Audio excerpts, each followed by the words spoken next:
નમસ્કાર વિદ્યાર્થી મિત્રો, આપણે એડમિશન માટે વિદ્યાર્થીઓ માટે એક ફોર્મ તૈયાર કરેલું હતું જે વોટ્સઅપ ગ્રુપમાં આપણે શેર કરેલું હતું કે જે વિદ્યાર્થીઓને કોઈ પણ ક્વેશ્ચન હોય, કોઈ પણ પ્રોબ્લેમ હોય તો એ ફોર્મ ભરી દેવાનું, જેના આપણે આન્સર આપણે ટ્રાય કરીશું. તો આજે ફર્સ્ટ ડે છે, તો 21 જેટલા વિદ્યાર્થીઓના ક્વેશ્ચન આવેલા છે. તો સૌથી પહેલો છે, તો આપણે જણાવી દઈએ કે એમનું નામ છે કિશન, પોરબંદરથી છે અને એમને એડમિશન લેવું છે. એડમિશન કયા કોર્સમાં લેવું છે? બી ફાર્મ આયુર્વેદ. એમનો ક્વેશ્ચન છે કે આયુર્વેદ બી ફાર્મ એસએપીસી પ્લેટફોર્મ થ્રુ એડમિશન લેવાનું છે.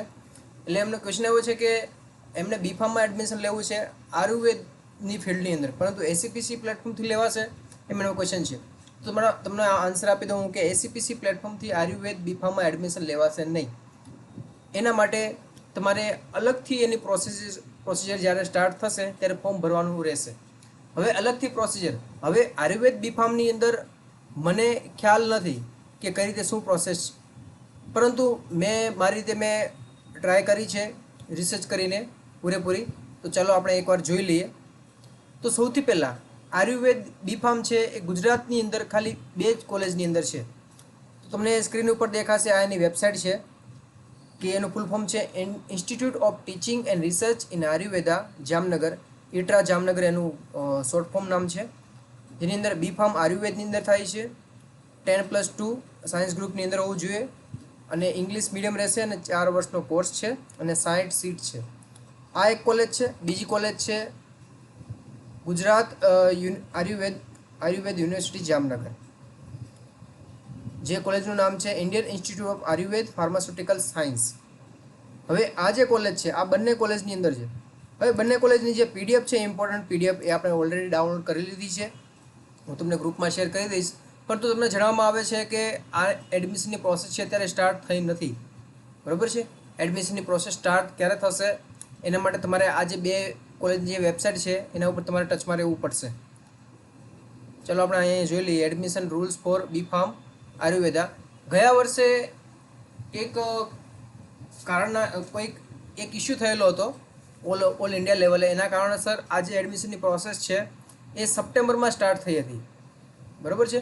તો આ વર્ષે છે હજી સપ્ટેમ્બરમાં સ્ટાર્ટ થશે કે જુલાઈમાં સ્ટાર્ટ થશે કે જૂનમાં સ્ટાર્ટ થશે એ મને ખ્યાલ નથી, કેમ કે એમની વેબસાઇટ ઉપર મને કોઈ પણ જગ્યાએ જાણવા મળ્યું નથી. આ જે ઇટ્રા કોલેજ છે એ કોલેજનું આ બ્રોશર છે પૂરેપૂરું.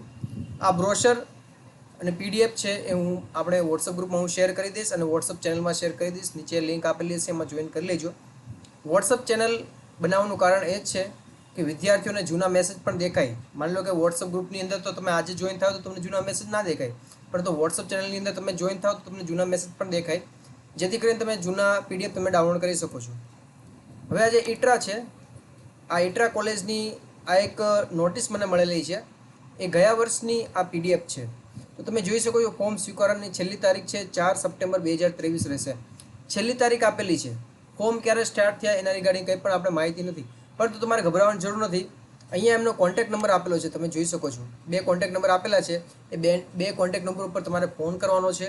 એ ફોન કર્યા બાદ એમની સાથે વાતચીત કરવાની છે કે એડમિશનની પ્રોસેસ ક્યારે સ્ટાર્ટ થશે, એડમિશનની પ્રોસેસ શું છે, એ તમારે એમની સાથે ડિસ્કસ કરવાના છે. તમે જોઈ શકો ફોર્મ ભરવા માટે QR કોડ સ્કેન કરો. એનો મતલબ એવો છે કે આ જે પ્રોસેસ છે એ એસસીપીસી નથી થતી. આની જે પ્રોસેસ છે એ કોલેજના બેઝ ઉપર થાય છે. આ જે કોલેજ છે institute of teaching and research in Ayurveda, આ કોલેજની અંદર એ કોલેજનું પોતાનું ફોર્મ ભરીને પછી એના બેઝ ઉપર થશે. હવે આ જે કોલેજ છે, બંને કોલેજ એ જામનગરમાં આવેલી છે. બીજી આ કોલેજ રહી Indian institute of Ayurvedic pharmaceutical science, Gujarat Ayurveda university છે, કે જે ગુજરાત આયુર્વેદ યુનિવર્સિટીના અંડરમાં કોલેજ આવેલી છે, કે જેની આ પૂરેપૂરી આ જે પીડીએફ છે 23 પાનાની, એ પાનાની અંદર પૂરેપૂરી બધી માહિતી આની અંદર આપેલી છે. આ હું ગ્રુપમાં મૂકી દઈશ. તો જે પણ વિદ્યાર્થીઓ ગ્રુપમાં જોઈન ના થયા હોય, ચેનલમાં જોઈન ના થયા હોય, જોઈન કરી લેજો. બરાબર? પૂરેપૂરી પીડીએફ બધી માહિતી આની અંદર આપેલી છે. ફીસથી લઈને બધી માહિતી આની અંદર આપેલી છે. તો કિશન, આઈ હોપ કે તમારા ક્વેશ્ચનનો આન્સર મેં આપી દીધો હશે. વિદ્યાર્થી મિત્રો, બીજા જે ક્વેશ્ચન છે, બીજા ક્વેશ્ચન પણ આપણે આવેલા છે. ટોટલ 21 ક્વેશ્ચન આપેલા છે. બીજા ક્વેશ્ચનનો આન્સર આપણે નેક્સ્ટ વિડીયોમાં આવશું, જેથી કરીને આ વિડીયોની જે લેન્થ છે એ લેન્થ વધે નહીં. બરાબર? તો ચાલો આપણે મળશું નેક્સ્ટ વિડીયોની અંદર. જય હિન્દ, જય ભારત.